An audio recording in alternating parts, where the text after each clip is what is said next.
요한의 제자들이 이 모든 일을 그에게 알리니 요한이 그 제자 중 둘을 불러 주께 보내어 이르되 오실 그이가 당신이오니이까 우리가 다른 일을 기다리오리이까 하라 하매 그들이 예수께 나와 이르되 세례 요한이 우리를 보내어 당신께 여쭈어보라고 하기를 오실 그이가 당신이오니이까 우리가 다른 일을 기다리오리이까 하더이다 하니 마침 그때에 예수께서 질병과 고통과 및 악기 들린 자를 많이 고치시며 또 많은 맹인을 보게 하신지라. 예수께서 대답하여 이르시되 너희가 가서 보고 들은 것을 요한에게 알리되 맹인이 보며 못 걷는 사람이 걸으며 나병 환자가 깨끗함을 받으며 기먹은 사람이 들으며 죽은 자가 살아나며 가난한 자에게 복음이 전파된다 하라. 누구든지 나로 말미암아 실족하지 아니하는 자는 복이 있도다 하시니라. 요한이 보낸 자가 떠난 후에 예수께서 무리에게 요한에 대하여 말씀하시되 너희가 무엇을 보려고 광야에 나갔더냐? 바람에 흔들리는 갈대냐? 그러면 너희가 무엇을 보려고 나갔더냐? 부드러운 옷 입은 사람이냐?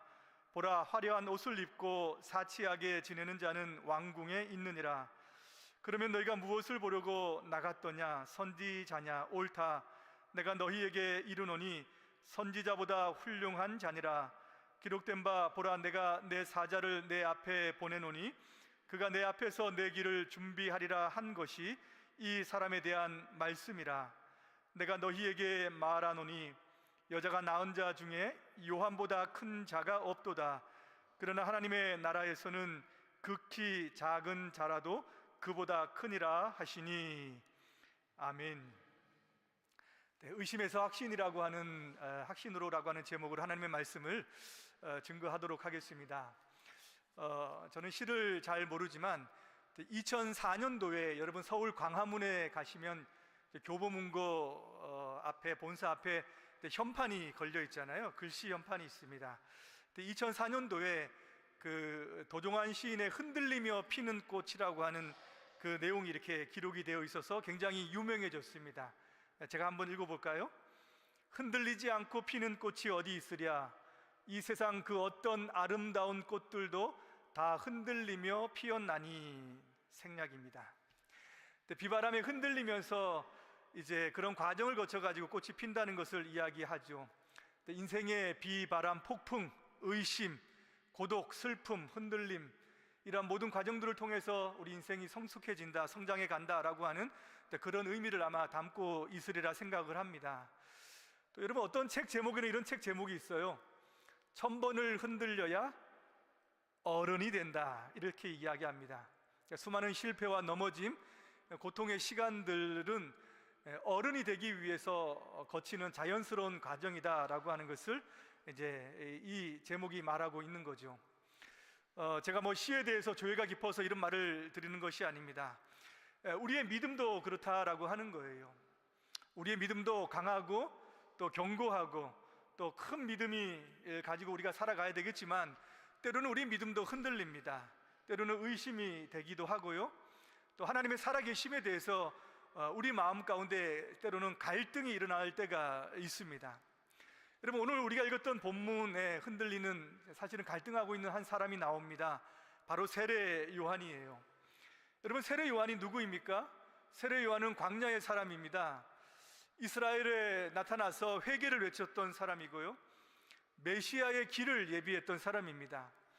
예수님께서 나타나셨을 때에 그가 메시아다라고 하는 것을 처음으로 가르쳤던 사람입니다.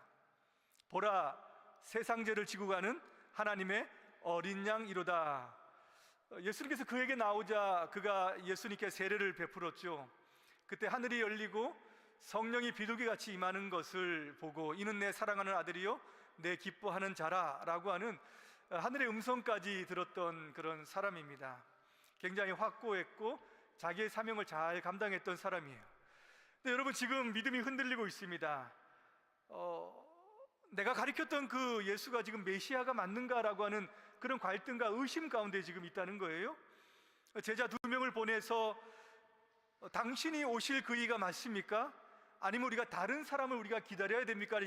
이렇게 지금 묻고 있다는 거죠. 굉장한 번민과 갈등과 지금 의심 가운데에 사실은 세례 요한이 지금 있는 것을 보게 됩니다. 여러분, 그럴 때 없었습니까? 신자들도 그럴 때가 있죠. 정말 견고하게 살아가다가 내 길이 지금 맞는 것인가? 하나님께서 지금 내 길을 인도해 주시고 축복해 주는 것이 맞는 것인가? 혹시 내가 하나님을 믿는 이 신앙에서 너무 멀어진 것은 아닌가? 하나님이 살아계신가라고 하는 그런 마음 가운데 우리가 있을 때가 있다는 거죠. 여러분, 오늘 이 말씀을 통해서 저는 우리 신자는 언제 의심에 빠지고 또 그럴 때에 어떻게 해서 이 길들을 다시 한번 확신으로 지내가야 되는지에 대해서 한번 말씀을 통해서 살펴보고자 합니다. 여러분, 18절부터 20절까지 한번 같이 다시 한번 볼까요? 요한이 제자들이 그 모든 일을 그에게 알리니 요한이 그 제자 중 둘을 보내 주께 보내어 이르되 오실 그이가 당신입니까? 우리가 다른 일을 기다리오리이까 하매 그들이 예수께 나와 이르되 세례 요한이 우리를 보내어 당신께 여쭈어보라고 하기를 오실 그이가 당신이오니까 우리가 다른 일을 기다리오리이까 하더이다. 이렇게 이야기합니다. 여러분, 신자는 언제에 이런 의심과 갈등 가운데 빠질까요? 오늘 세례 요한의 상황을 보게 되면 두 가지 정도로 우리가 생각할 수가 있어요. 하나는 자신이 기대하는 하나님과 다른 하나님을 만날 때입니다. 여러분, 하나님에 대한 생각이 다 있죠. 하나님에 대한 기대하는 바가 다 있습니다. 또 하나님께서 이렇게 해 주실 것을 원하고 생각하면서 살아갈 때가 있죠. 근데 그렇게 생각하는, 기대하는 하나님과 다른 하나님을 만날 때입니다. 여러분, 세례 요한이 지금 이런 마음과 갈등 가운데 있어요. 세례 요한은 굉장히 육체적으로, 정신적으로, 영적으로 강인한 사람입니다. 어릴 때부터 광야에서 자랐던 사람이에요. 그가 광야에서 회개하라고 외쳤을 때에 수많은 사람들이 그에게 나왔고요, 또 세리와 군인 같은 그런 사람들도 정말 자신의 죄를 자복하지 않고는 견딜 수 없을 만큼 그런 심정으로 그에게 나와서 회개하게끔 만들었던 사람입니다. 근데 그는 세속의 권력도 무서워하고 두려워하지 않는 사람이었어요. 헤롯 안디바라고 하는 분봉왕이 자기의 이복 형님의 그 아내, 형수예요. 그 자기 아내로 뺏어서 취했습니다. 아무도 그 권력에 대해서 이야기하지 못할 때에 세례 요한이 그 잘못되었다고 이야기했던 그런 사람입니다. 그 살아있는 권력에 대해서 이야기하는 거 쉽지 않거든요. 근데 지금 세례 요한은 그것을 지적하고 있는 거예요. 그만큼 잘못된 것에 대해서 옳고 그른 것을 명확하게 해야 되는 사람입니다. 하나님 앞에서 바르지 못하게 살아가는 사람들에게는 분명하게 하나님의 말씀으로 회개를 선포해야 되는 그런 사람이에요. 근데 그가 기대했던 메시아도 바로 자기보다 더 강한 메시지를 이 땅에 와가지고 선포해야 되는 사람으로 메시아를 기대했다는 겁니다. 자신은 물로 세례를 주지만 메시아는 오게 되면 불로 세례를 줘야 됩니다. 여러분, 메시아가 오면 어떤 일을 할 것인가? 누가복음 3장 17절에서 우리가 읽었던 말씀이 있었는데요, 누가복음 3장 17절 다시 한번 같이 읽어볼까요? 시작.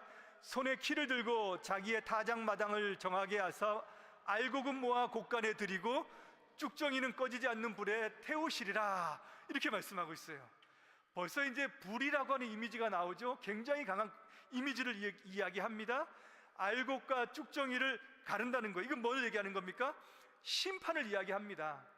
그러니까 메시아가 오게 되면은 정말 이 땅에서 심판이 이루어지고 알곡은 모아서 창고에 들이고 쭉정이는 다 그 자리에서 태울 정도로 강하고 담대하고 힘 있는 그런 메시지를 선포해야 되는 사람으로 기대를 하는 거예요.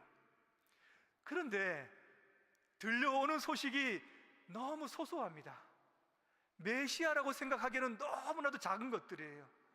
변변치 않은 12명의 제자들을 데리고 다니면서 변두리로 시골로 다니면서 그냥 말씀 전하고 아픈 사람들 고쳐주고 귀신 쫓아내는, 예루살렘에 가가지고 뭔가 이루어될 그런 것들이 없다는 거예요. 자기가 기대하는 메시아가 아니라는 겁니다. 너무 갈등이 되고 너무 마음에 의심이 되는 거예요. 정말 이런 메시아가 맞는가? 저 사람이 메시아가 맞는가? 이 땅이 이렇게 조용해도 되는가? 하나님의 심판이 지금 이 땅 가운데서 더 강력하게 외쳐야 되는 거 아닌가라고 하는 생각이 있었는데 그런 마음이 지금, 그런 소문이 없다는 거예요. 너무 실망이 됩니다. 너무 어렵다는 거예요, 마음이. 여러분도 하나님께서 하나님에 대한 기대하는 상이 있을 줄 압니다. 여러분, 하나님은 공의의 하나님이죠. 선한 자는 상을 주시고 악한 자는 벌을 주셔야 되는 하나님인데, 여러분, 현실은 어떻습니까? 현실은 악한 자가 성공해요. 기세가 등등합니다. 선한 자들은 너무 힘들어요. 삶이 퍽퍽한 것을 보게 됩니다.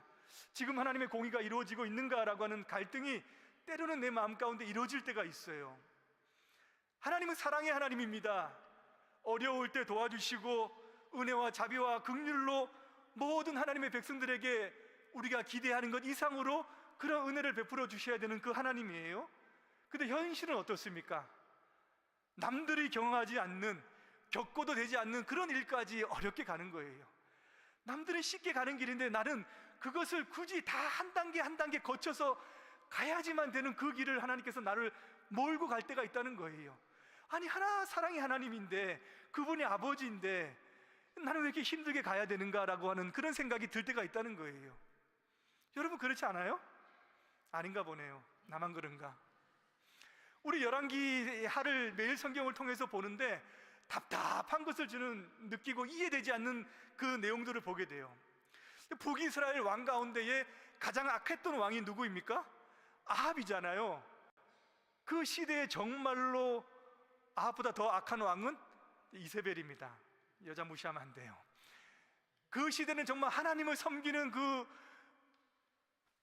신앙과 종교를 완전히 싸그리 다 없애고 바알과 아세라를 섬기는 그 시대를 갔다는 거예요. 하나님이 보실 때 어떻게 되어야 됩니까?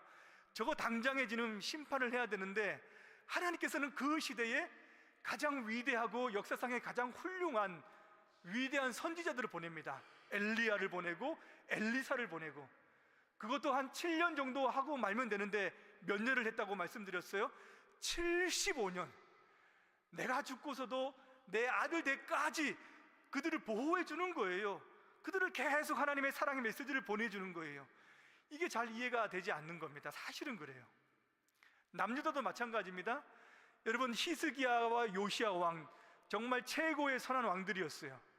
근데 유다 끝물에 정말 그들의 이제는 멸망을 막지도 못하는 그런 시기 가운데 그들을 보냈다라고 하는 거예요. 이런 것들을 볼 때에 좀 하나님께서 운행하는 그것들은 우리의 마음과 우리의 기대와는 너무 다르지 않나라고 하는 생각을 가질 때가 많이 있습니다. 여러분, 어떻게 받아들여야 될까요? 하나님께서 이끄시는 그 모든 것들에 대해서 어떻게 우리가 받아들여야 되겠습니까? 여러분, 하나님의 생각과 하나님의 계획은 여러분의 생각과 다른다라고 하는 것을 우리가 인정하면서 살아야 됩니다. 하나님의 뜻과 하나님의 계획은 우리의 생각과 우리의 계획과는 다르구나. 이사야 55장 8절과 9절에는 이렇게 말씀합니다. 여호와의 말씀에 내 생각은 너희 생각과 다르며 내 길은 너희 길과 달라서 하늘이 땅보다 높음같이 내 길은 너희 길보다 높으며 내 생각은 너희 생각보다 높으니라. 예레미야 29장 11절에도 너희를 향한 나의 생각은 내가 아나니 재앙이 아니라 곧 평안이요 너희 장래에 소망을 주려는 생각이라, 이렇게 말씀을 합니다.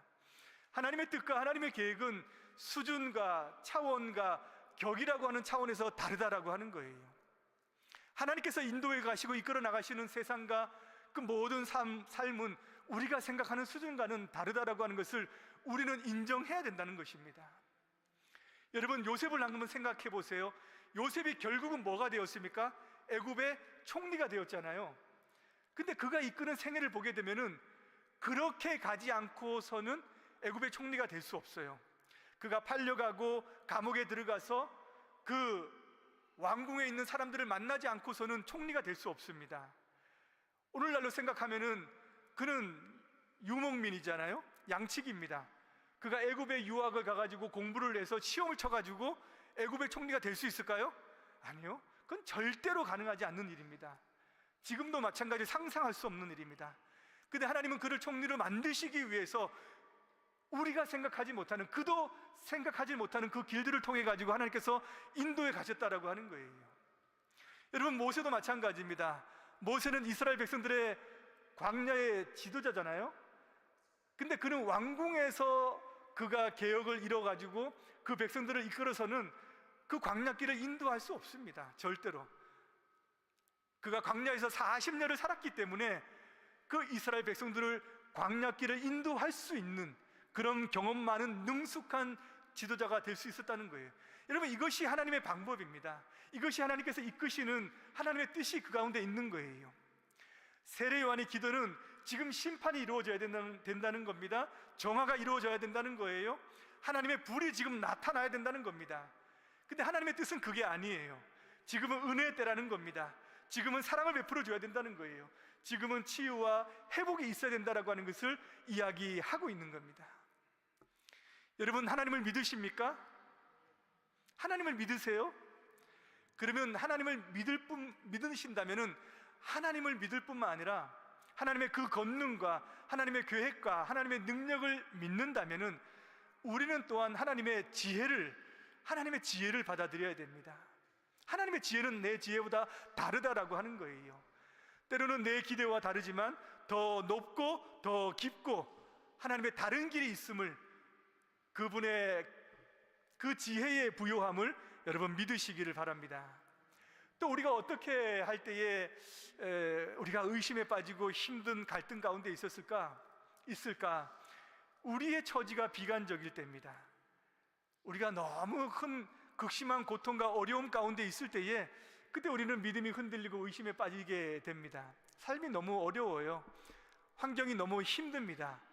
비관적인 생각이 많이 들어요. 그때 우리의 마음과 우리의 신앙은 흔들릴 수 있습니다. 여러분, 세례 요한은 지금 어디에 있습니까? 감옥에 있잖아요. 자유가 없습니다. 고통스러운 현실이에요. 예수님이 메시아라고 한다면은 옥에 갇힌 자들을 자유케 한다라고 이야기를 하셨는데, 그럼 자기 같은 사람도 지금 나와야 되는 거 아닌가라는 생각이 드는 거죠. 메시아의 길을 예비했다면은 자기도 하나님과 함께하는 그 하나님의 나라의 복을 누리는 그런 은혜를 주셔야 된다라고 하는 거죠. 근데 너무 현실이 어렵고 그 처지가 힘들다라고 하는 거예요. 예수님이 메시아라고 한다면 나를 돌아봐야 되지 않는가? 왜 관심이 없을까?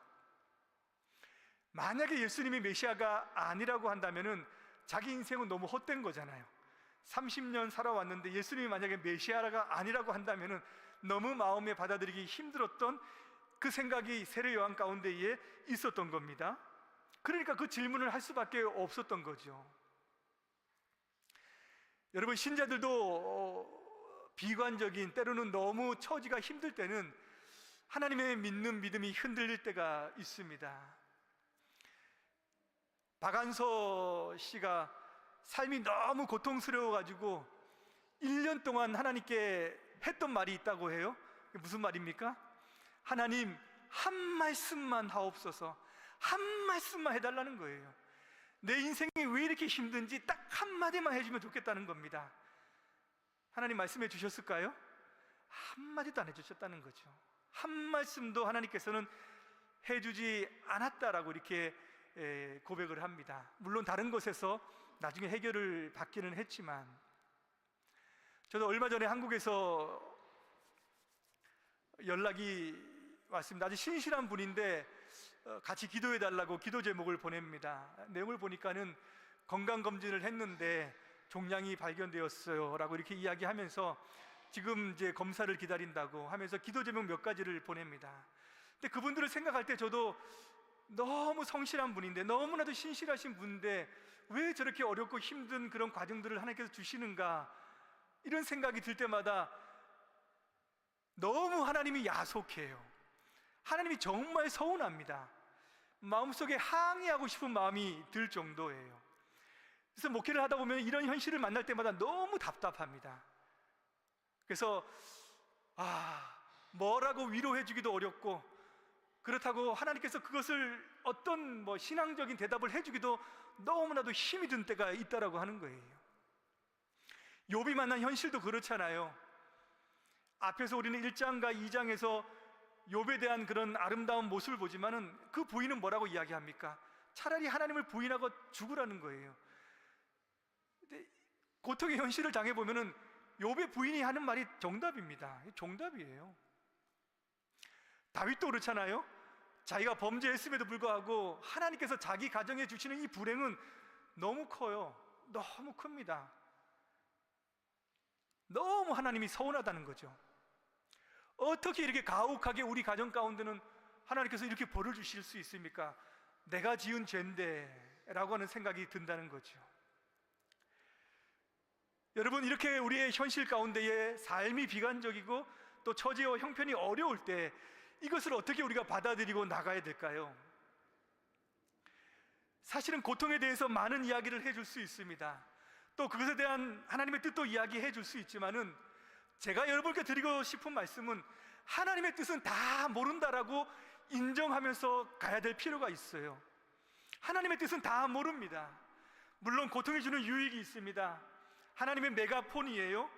하나님의 훈련이고 하나님의 연단이고 또 하나님께서 하나님을 찾게 하는 그런 수단인 것을 알 수 있습니다. 그래도 현실적으로는 다 이해하지 못한다라고 하는 것이 제가 여러분들께 말씀드리고 싶은 내용이고, 이 이해할 수 없는 현실 가운데에서도 그냥 그 길을 걸어갈 수밖에 없다라고 우리가 받아들여져야 된다라고 하는 거예요. 세례 요한은 감옥에서 고난을 받고 마지막에는 참수형을 당하면서 죽잖아요. 그런데 분명한 것은 무엇이냐? 그가 당하는 고난, 그의 인생, 그가 살았던 하나님에 대한 삶은 무의미하지 않다라고 하는 것은 분명하다는 것입니다. 하나님께서 그의 삶을 인정해 주시고 그의 삶은 분명하게 칭찬해 주시기 때문이에요. 24절부터 28절까지의 내용이 바로 그것을 이야기합니다. 너희들이 세례 요한을 보았느냐? 혹시 세례 요한이 지금 의심한다고 해가지고 너희들이 그의 일과 그의 사명과 그의 역사를 너희들이 가볍게 여기서는 안 된다라고 하는 것을 이야기해 주는 거죠. 그는 갈대같이 흔들리는 자가 아니고 자기의 영광을 위해서 산 자도 아니고, 그는 자기의 인생 가운데에 자기의 모든 욕구를 채우기 위해서 살아가는 자도 아니고 하나님의 선지자였다.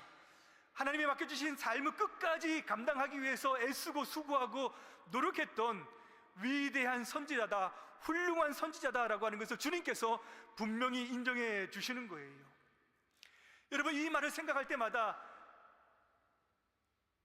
하나님께서 우리에게 주어진 여러 가지 삶의 힘들고 어려운 역경들 모르죠. 우리는 대답해 주는 것은 한정이 있지만, 그래도 우리가 주를 믿고 살아가는 우리의 모든 현실과 그 가운데 보동치는 우리의 하나님을 향한 호소와 때로는 하나님을 향한 헌신과 모든 것들이 하나님 앞에서는 무의미하지 않다는 겁니다.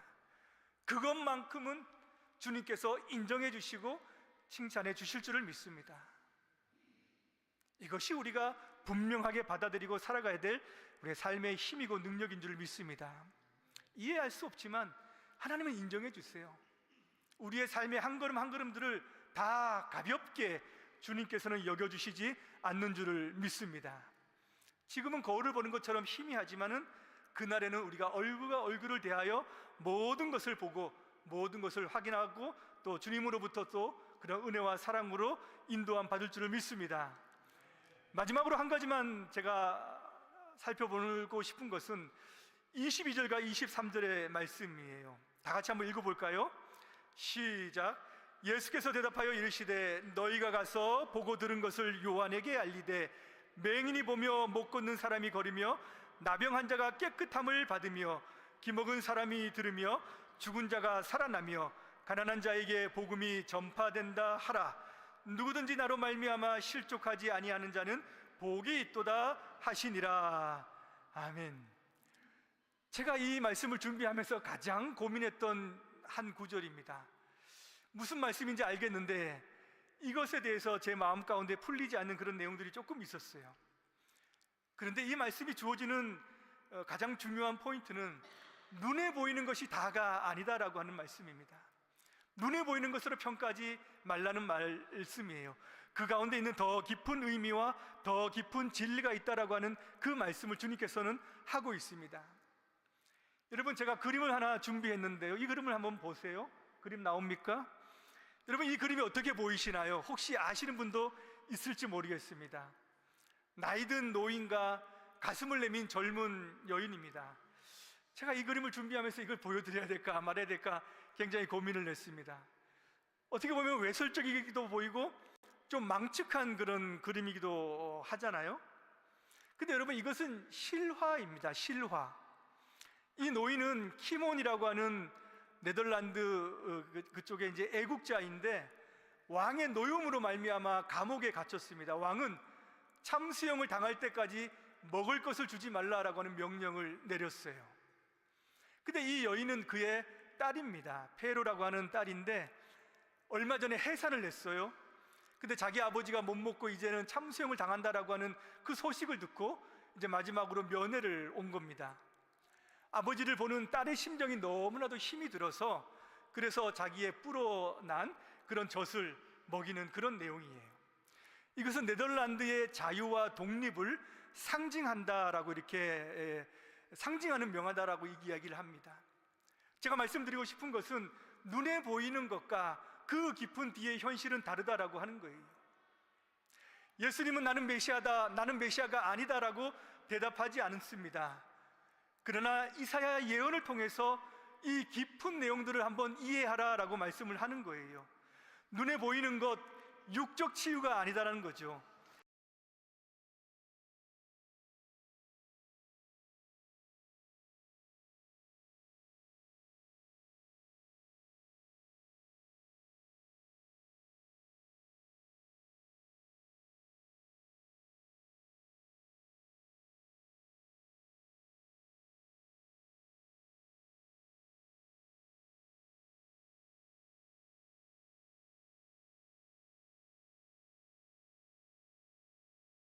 본다면 그 가운데 있는 하나님의 그 은혜를 네가 알게 될 것이다 라고 이렇게 말씀을 하고 있는 것이죠. 제가 한 가지 말씀을 드리고 좀 말씀의 결론을 맺고자 합니다. 제 신학교 동기 목사님이 계시는데 시골에서 목회를 하세요. 근데 코로나 이후 때 너무나도 다 어려워가지고 이제 몇 안 되는 교인들도 조금 흩어지기도 하고 다른 도시도 나가기도 하고, 사모님이 이제 직장을 다녔는데 직장까지 그만두신 거예요.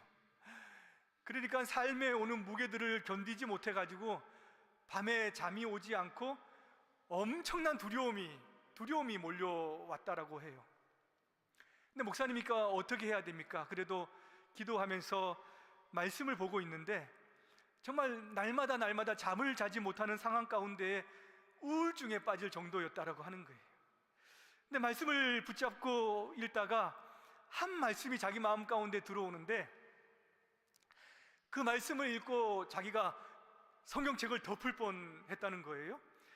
이게 별 말씀은 아닌데 그 말씀이 자기의 마음 가운데 툭 오면서 하나님께서 자기 자신을 만져주는 것을 경험했다는 거예요. 그러면서 자기의 모든 형편을 지금 주님께서 아시고 나의 부족함을 주님께서 아시고 내가 다시 일어서기를 원한다라고 하는 것을 깨달았다고 해요. 다시 일어나가지고 기도에 불을 붙이고 또 말씀으로 힘을 얻어서 지금은 목회를 계속 해나가는 것을 이야기하는 것을 제가 보았습니다.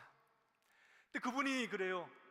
하나님이 어떤 분이냐라고 나에게 묻는다면은 나는 고난 중에도 더 가까이 오는 것을 기뻐하시는 하나님이라고 나는 이야기하고 싶다라고 고백을 해요. 고난 중에도 더 가까이 오는 것을 기뻐하시는 하나님. 여러분, 삶에 오는 모든 의심과 갈등과 또 믿음의 흔들림이 있을 때라도 하나님께서는 그때라도 더 가까이 오는 것을 주님께서는 원하시고 기뻐하신다라고 하는 거예요. 여러분, 어둠 가운데에서도 주님께 더 가까이 나아가야 될 줄로 믿습니다. 말씀 가운데 더 가까이 나아갈 때에 주님께서는 분명히 말씀을 통해서 우리들에게 마음 가운데 그 모든 일들을 말씀해 주실 줄을 믿습니다. 주의 말씀은 내 발의 등이요 내 길의 빛이니이다. 하나님께서 말씀을 통해서 우리 길을 인도해 주시고 또 거기에서 헤쳐나갈 수 있는 빛으로 인도해 주실 줄을 믿습니다. 뿌리 깊은 나무가 흔들리지 않는 것처럼 정말 말씀에 깊이 뿌리내는 신앙, 말씀에 깊이 첨착한 그런 신앙이야말로 정말 의심의 시험이 오더라도 그때라도 다시 한번 회복과 확신으로 하나님께서 인도해 주실 줄 믿습니다. 기도하겠습니다. 하나님 아버지, 흔들리고 또 의심되고 또 불확실할 때를 살아갈 때가 있습니다. 책망하지 않고 또 가까이 하시며 주님께서 우리에게 말씀으로 또 우리와 동행하시고 또 삶으로 인도해 주실 줄을 믿습니다. 우리가 날마다 그 은혜를 붙잡고 살아가는 우리 모두가 되어줄 수 있도록 하나님 함께하여 주시옵소서. 예수님의 이름으로 기도드리옵나이다. 아멘.